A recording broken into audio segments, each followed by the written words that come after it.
No consuming names, no consuming confessions, no consuming dates, no consuming fires, no joking. But seriously though, which damning secrets could drive a city of beauty and power to destroy its own past? Amazing grace!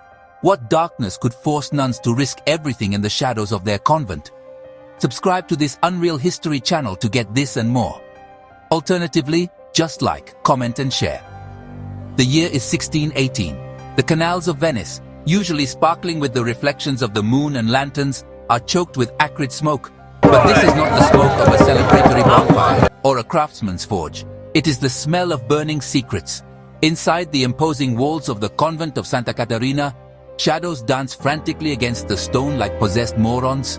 The nuns, their faces hidden by the deep hoods of their habits, walking erotically, rush to feed bonfires with piles of parchment and leather-bound books. They are not preserving history. Nope, they're erasing it. Yes, forever amen. Flames lick at ink-filled pages, consuming names, consuming dates, consuming confessions, consuming dark secrets, consuming history. This is a story the Vatican never wanted told, a scandal so deep it was ordered to be buried by fire and forgotten by time. Imagine the scene. The air is thick with tension.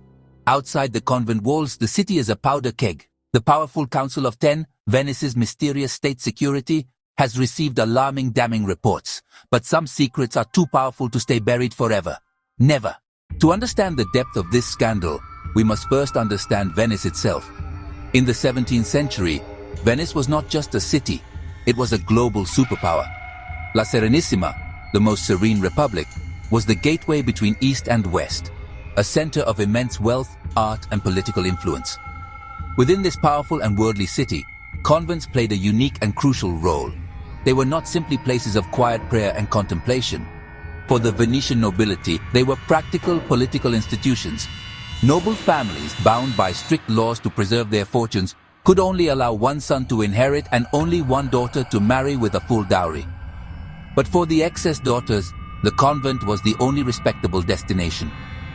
These were not women with a true spiritual calling. They were noble daughters, used to luxury, used to freedom, locked away to protect their family's wealth. The convents of Venice became famous for their exquisite music, elaborate theatrical performances, and sophisticated social gatherings. They were, in essence, aristocratic salons, hidden behind a facade of religious devotion. Fast forward 400 years. My name is Marco Bellini and I'm a historian. My passion is the social history of the Venetian Republic, the hidden stories behind the grand tales of doges and battles. For years, in the silent, dusty halls of the State Archives of Venice, a maze of documents, a repository of 1,000 years of history. It holds everything from commercial ledgers to secret government reports. But then I found something else. A wrongly labeled file in the Council of Ten collection, titled Administrative Matters, Ecclesiastical Property. But the content was anything but administrative. The first document I unrolled was a frantic letter, faded ink but urgent handwriting. It was the testimony of a lay nun, a servant of the convent of Archangel Raphael. It spoke of secret night visitors, lavish parties in private cells, and smuggled goods in and out of the convent. The key that unlocked the whole mystery was a bundle of letters. They were found tied with a faded silk ribbon at the bottom of a trunk. This trunk held the convent's linen records. These were the personal letters of Sister Isabella, a young nun from the powerful Contarini family. She had been forced into the convent of Archangel Raphael when she was just 16 years old. Her letters, written in secret to her cousin, were not filled with holy thoughts. They were a cry for help and a detailed account of the bad things she was seeing. At first, her writings spoke of loneliness and the fake holiness of her fellow nuns. They wore silk under their robes and drank expensive wine in their cells. But her tone grew darker, eerie, deeper, shocking. Isabella described a secret group within the convent, led by a powerful and ruthless nun named Sister Eleonora. Eleonora, from an old but poor noble family, had come up with a clever and evil plan to get more power and money. They received large investments from noble families, promising incredibly high returns, and used the money from new investors to pay the old ones. Isabella's last letters are full of fear. Records show that just a few days after the date of that letter, Sister Isabella Contarini suddenly died. The death of Sister Isabella was the spark that lit the fuse. The priest she had confided in, horrified by what he had heard and suspecting foul play, broke the seal of the confessional. He took the information not to his superiors in the church, whom he feared were complicit, but directly to a magistrate of the Council of Ten known for his integrity. Suddenly, the whispers and rumors circulating in Venice had a name and a face. Sister Eleonora, the convent of the Archangel Raphael. The Council of Ten, Venice's formidable state security apparatus, launched a secret, large-scale investigation. They were meticulous, placing informants intercepting messages, slowly mapping the tentacles of the conspiracy. The investigation quickly confirmed their worst fears. The corruption was not confined to a single convent. Sister Eleonora had built a franchise. Her system had been replicated in at least 4 other large convents in the city. It was a network of gilded cages all working in concert. The Doge of Venice, Antonio Priuli, found himself in an impossible situation, trapped between the Council of Ten and the Patriarch. The council demanded quick action. The Patriarch urged caution.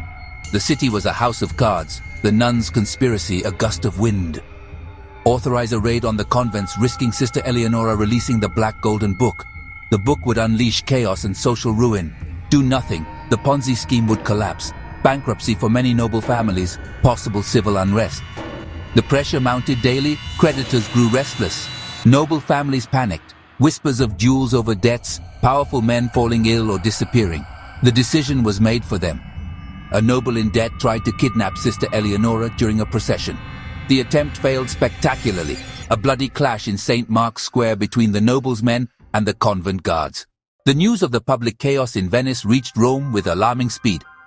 For Pope Gregory XV and the Roman Curia, the scandal was both a disaster and an opportunity. It was a disaster because it brought immense shame to the Catholic Church. It confirmed Protestant propaganda about monastic corruption. But it was an opportunity. It gave the Vatican leverage over the Venetian Republic. The Vatican sent Cardinal Rivarola, a man known for cunning and ruthlessness. Official mission, to assist in the purification of the Church. Real mission, to manage the crisis, to take control of the narrative, to secure all evidence. This is where the cover-up went into full swing. A two-pronged strategy. First part, a public display of justice. Sister Eleonora was arrested. A swift, secret ecclesiastical trial was held. Accused of heretical thoughts, transferred to a harsh convent on a remote island. Second part, the burning. An ordered, systematic purge of documents in all convents. Documents burned, the scene imagined at the beginning. Official narrative, a few misguided nuns had fallen from grace.